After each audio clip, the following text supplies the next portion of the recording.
Welcome back to Yankee Chronicle. I'm your host, Abby Peel, coming to you from the Renaissance Shop under the V&A on Newport Road here in New London. And I'm now joined by Cathy Raymond, who's the development officer here and no stranger to YCN at all. No. Hi, Cathy. How are you? I know.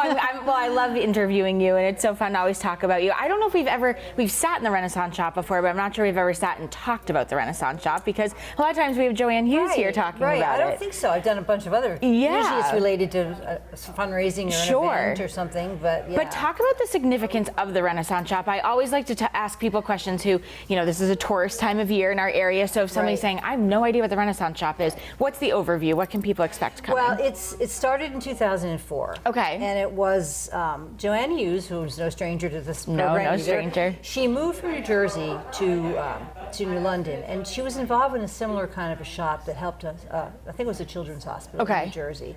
And she moved here, and she wanted to start up something similar in New London. And as luck would have it, her real estate agent was Michelle Holton. Who then directed her, because Michelle was also on the board of the VA.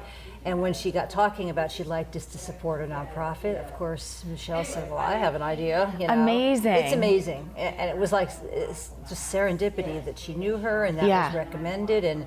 And so she came to Andy Steele, the CEO at the time, and we talked about it, and we went for it. And here it is. And we had to renovate the basement and do a lot of stuff. But so it started in 2004, and since then it's raised, after expenses, which are minimal. Now we have a shop manager. We used to have just volunteers. It just got to be too much for volunteers. Big undertaking. Yeah. I think it's closing in on $2.75 million that we've gotten since 2004. So over $100,000 a year. Wow. Which is very significant money for significant money, and that the hours of volunteering over the last 20 years. And too, when people call the V&A and say, I have something for you to come look at, that's volunteer hours as well. Well, we call it win-win, because it's a great moneymaker. Sure. It's a great marketing tool for the V&A, but it's a service to people who are looking for a home. Definitely. For things they're trying to get rid of. We help people move things if we can.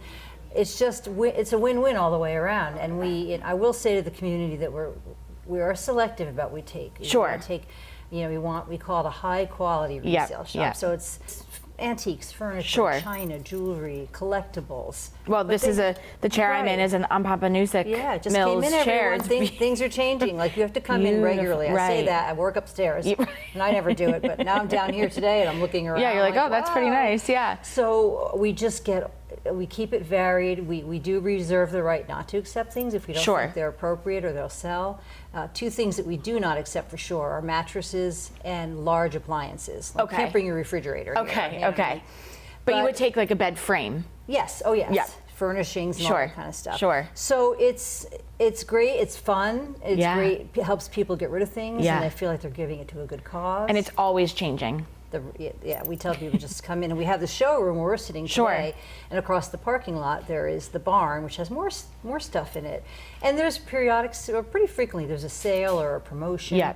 So you just kind of, if you're interested, you kind of just things are moving. Your eye out. 20 years ago, was there ever a thought that you would even have to use the building across the parking lot? It was this was plenty. We didn't know what to expect when we started. We had really no idea, and it's just taken off, and it's. That's a lot of revenue for a nonprofit. It is. I can't believe how long it's been and the amount of revenue that has been raised for the V&A. Before I let you go, give the details. If people want the Renaissance Shop to come look at something, how do they do that, and what are the hours of down here? So they're open Tuesday to Saturday, 10 to 4. Okay. If you want to have a question about a donate or anything, call 526-6711. Okay. And if you have larger items that you're thinking about donating, especially if there's a lot of them, before you go through all the trouble of moving them over here, Craig, our manager, suggests that people send him email him photos. If you just Google Lake Sunapee V&A, go to our website, there's a button on top that says Renaissance Shop. Perfect. And so the contact information is there.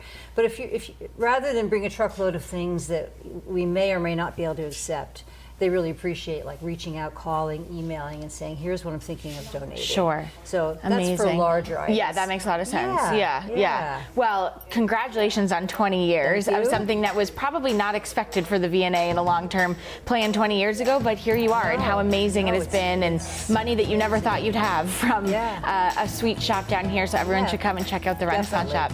Cathy Raymond, thanks for joining me. Of course, Abby. Thank you. When we come back, Kate Nibley will preview the 2024 edition of Newport's Apple Pie Contest and Crafts Fair, and we'll also hear about a Warner event, the Code Talkers. So stay with us on Your Yankee Chronicle.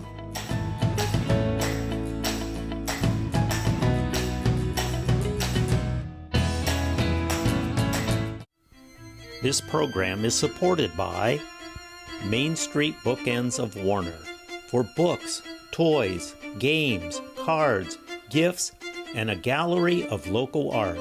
Main Street Bookends of Warner.